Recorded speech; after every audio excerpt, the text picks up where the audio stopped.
Hi, an awful lot of people have asked me who my favourite photographers are, but I'm going to not tell you that. I'm going to tell you the era that really influenced my life. And the era, of course, is the 60s. I was an assistant photographer in those wonderful swinging 60s. It really did change my life. There was an enormous change in equipment.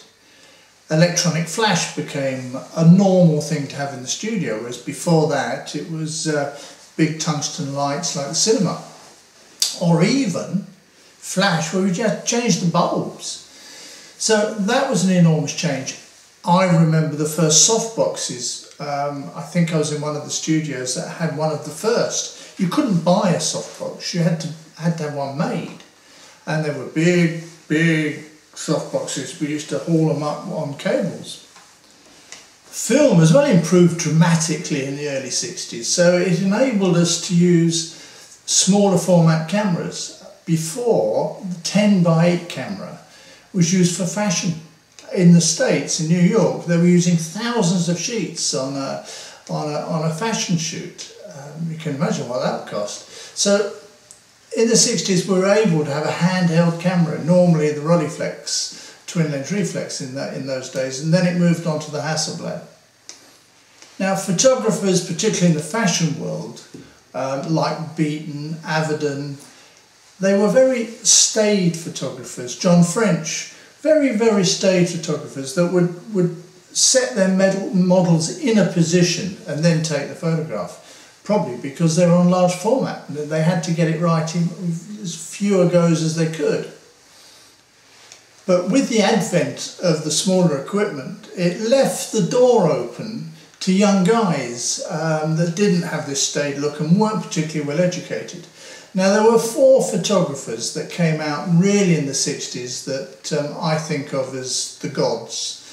But before those, I want to talk about another photographer who I thought was fantastic, and his name was Don McCullen. Now, Don McCullen was a war photographer, and he was the first one really to bring to the public the awful photographs from Vietnam, Cambodia. He worked all the way through to the Falkland Islands. He was nearly killed on several occasions. In fact, he had a Nikon camera that took a bullet instead of him. He was a great photographer and I've got enormous respect for him. A lot of people say, how could he do that type of work? Well, I know for a fact that he had enormous difficulty doing it. And there was always this fight against, or should he be helping or should he be documenting it? He should have been documenting it because he showed us what was really happening. So now let's get back to those gods that I was talking about. And they were Barry Latigan, David Bailey, Terrence Donovan and Brian Duffy. Well, let's have a look at Latigan, Barry Latigan first. Now he was, he's slightly different from the others. Now he was the person that met a girl called Leslie Hornby. He took some pictures of her, 1 or 2 very famous pictures, and he advised her to change her name to Twiggy. Now that opened up a whole new type of model, Jean Shrimpton, Twiggy, and lots of others, too many to try and name. Now they were able to take pictures of these models moving, and this created pictures that people had never seen before. They were jumping about and great fun. Well, Latigan really was the basis of that because he discovered Twiggy. Now the other 3, Bailey, Donovan and Duffy, were known as the Terrible Trio, and they really were. Those guys set London alight.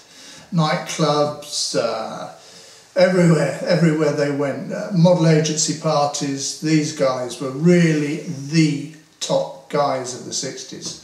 People think about Bailey now, but he was great. They all were.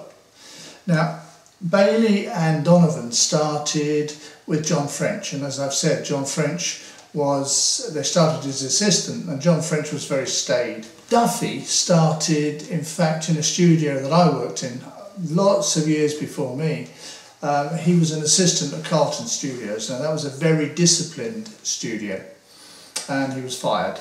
But, well, that's what I've been told. I wasn't fired because I was a good boy.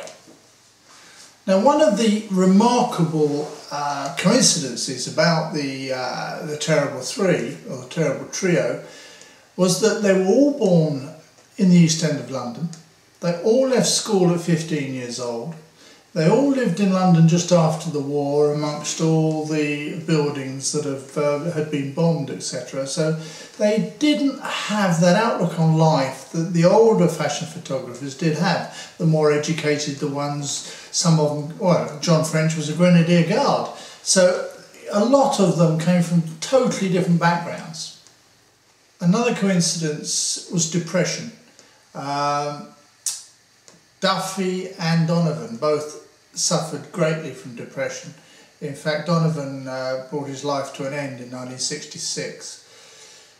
Duffy suffered so much from depression that he decided on another solution, and that was to burn all his negatives. Now, some of the negatives were saved, supposedly by David Bailey, who came and put the fire out because he was actually burning them all. Another theory is that the council came around and put it out because it was causing too much smoke, but I prefer the Bailey idea, and I think actually that was true. Now, I'd love to show you all these guys' pictures, but I'm afraid you're going to have to Google them because the copyright problem will be so enormous, and particularly I'm a particular stickler for copyright, so I don't want to break into their copyright. But if you Google them all, you'll see what type of work they were doing, way ahead of their time. Now, of course, in the same era, the advertising world took off, and that's the side that I was on. Not sure that was the right side to be on, thinking about it. Anyway, I was on the advertising side, and there were photographers like Norman Gold, Tony Putman, Adrian Flowers. There were hundreds of photographers really making it in still life photography because advertising had changed totally. Again, because the market, the target market, became the youth. The youth had money, they were spending it, so all the advertisements or the advertising was aimed towards that youth, so they needed youthful pictures. Okay, now those guys all did the Pirelli calendars, they all did all the top ads. Wonderful, wonderful time to be around. Now, there are hundreds of photographers I haven't mentioned. I couldn't possibly mention them all, but those are the ones that to me really changed my life, I suppose. Okay, see you soon. Bye.